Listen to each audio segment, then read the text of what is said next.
What is the product obtained when sucrose is oxidized by concentrated nitric acid? Sucrose concentrated nitric acid வச்சு oxidise பண்ணும்போது நமக்கு என்ன கிடைக்கும் அப்படின்னு பார்க்குறோம்.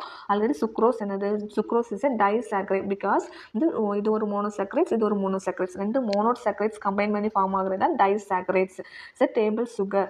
Then is a concentrated nitric acid வச்சு ரியாக்ட் பண்ணும்போது அது வந்து பிரேக் ஆகுது. குளுக்கோஸ் அண்ட் ஃப்ரக்டோஸாக பிரேக் ஆகுது. ஃபர்தராக இதை ஆக்சிடைஸ் பண்ணுறோம் with help of nitric acid வச்சு இதை ரியாக்ட் பண்ணும்போது இதை சுக்ரோஸை ரியாக்ட் பண்ணும்போது finally we get oxalic acid, that is ethanedioic acid கிடைக்கும். It's a smallest most stable carboxylic acid formed from all carbon atom. எல்லா கார்பன் ஆட்டத்துலேருந்தும் இது கிடைக்குது. இப்போ வந்து நைட்ரிக் ஆசிட் வச்சு ஆக்சிடைஸ் பண்ணும்போது இந்த intense oxidation breaks all carbon bond, இந்த சிசி பாண்ட் வந்து பிரேக் ஆகி and extensively oxidize all remaining carbon.